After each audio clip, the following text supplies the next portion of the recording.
Here we are, class. This is a super long chapter. It may take longer than 5 minutes. We are going to cover chapter 29, Combat Veteran. Here's your page numbers, 13, 19 is where it starts at. And just a disclosure here, I am not a combat vet. I've never been in the military, so I cannot directly relate to this. So I'll tell you some stories of some people that I know that have been in combat and how they responded from some PTSD. So anyway, kind of going throughout a history, this chapter mainly talks about PTSD. So it talks a little bit about the history of post-traumatic stress syndrome. It's been called several different things throughout the years. Your book kind of classifies it like it goes all the way back to like the beginnings of like the Bible or something, but in reality it's like post-traumatic stress syndrome has probably been here ever since men have been around, right? Any kind of like combat, fighting, life-threatening things causes this. So that'll leapfrog us into what is actually going on with PTSD.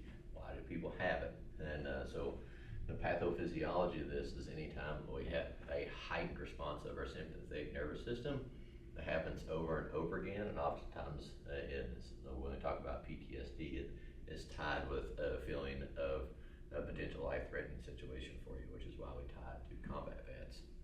But it's a heightened sympathetic response, so as soon as like something happens, they hear a bomb go off or sirens go off or something, your body has this flood of the sympathetic nervous system dumping norepinephrine, epinephrine, and just really ramping up the system to a degree that we don't typically see. You know, I work on the ambulance, and like the best I could relate it to is like the tone going off in the middle of the night that stands my hair on end. And I think we really need to quiet that tone down. But I can't imagine taking that and putting it in a different setting whenever I was in the field and it was a bomb going off, and I had to actually worry about my own life. So again, it's a whole different level of stress, and you get a whole different level of sympathetic response. So what happens with PTSD is these soldiers get this sympathetic response over and over and over again. It takes a toll on their body, and it causes some issues that cannot be reversed, and there are no cures for this. PTSD varies widely between people. Signs and symptoms vary widely between people. Oftentimes it depends on how much action they actually saw and what they experienced when they're in combat. They don't necessarily have to be in combat to experience PTSD. It could be just from the training of the military service they were in. And we're going to dive into some of these associated signs and symptoms in a little bit. It talks about 4 different stages that people can kind of go through, 4 different like phases maybe rather than like stages. And so anyway, response is talking about something that like triggers them. So I know one of my good friends I worked with in the ambulance, he went over to Afghanistan for about 2 years, and he had about 300 people under his command. When he came back, tried to work on the ambulance, and the noise of that tone triggered him every time. It kind of sent him right back into like combat. He would start having these visuals of stuff that he experienced when he was overseas. So having some kind of response, people oftentimes tie this to a loud noise or some lights or fireworks or something like that that kind of brings them back, and that can bring them into this little stage of like reliving these events. When they're reliving stuff, like sometimes it'll last for a few minutes, sometimes a few hours, it could even last for a few days. People suffering from PTSD oftentimes can have like this kind of like blank stare, like they're not really there. Other things we kind of see is avoidance, kind of isolation.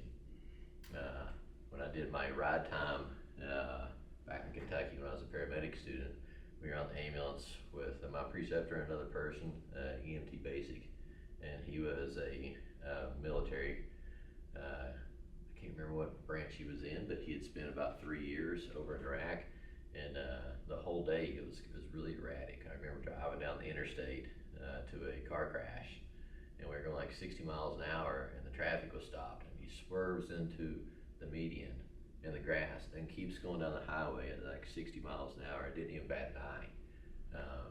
Me and my partner me and my preceptor were kind of thrown off by it. We thought that was a little odd.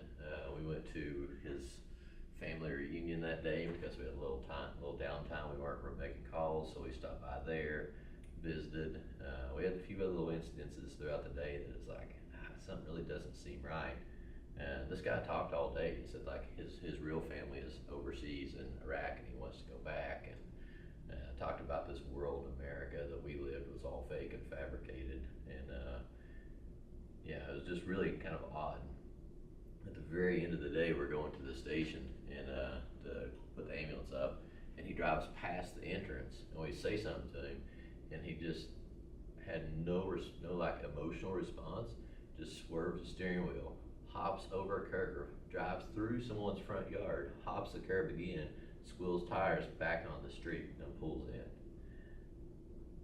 It's quite extreme. To him, didn't even faze him. We found out the next day he got pulled over by the cops on the way home and blew really, really high. So he was probably drinking all day while he was driving us on the ambulance. We had no idea of it at the time, though. This is kind of one example of like what PTS could do and how some people respond to it. This guy saw in the real world, and his real family has been overseas, and he wanted to go back to that world. So he, tying this into avoidance, like he had no desire to hang out with even his close family members. He just really wanted to be with his family in the military, and that was it. They talk about another phase as far as having anxiety and like the hyper arousal, and that's the same thing as like that epinephrine dump that comes about in a sympathetic nervous system response. It's been triggered so much over years that it's used to been triggered. It's just like any other kind of muscle in the body. You train it to do something, it's going to do pretty well doing it. Okay, we talk about associated signs and symptoms of PTSD. These people tend to age quicker.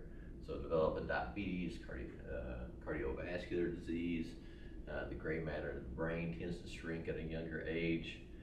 We see coping mechanisms, like the guy I was just telling you about. His coping mechanism is using alcohol, drugs, a lot of times whatever they can do to kind of blunt the pain of what they're suffering from PTSD.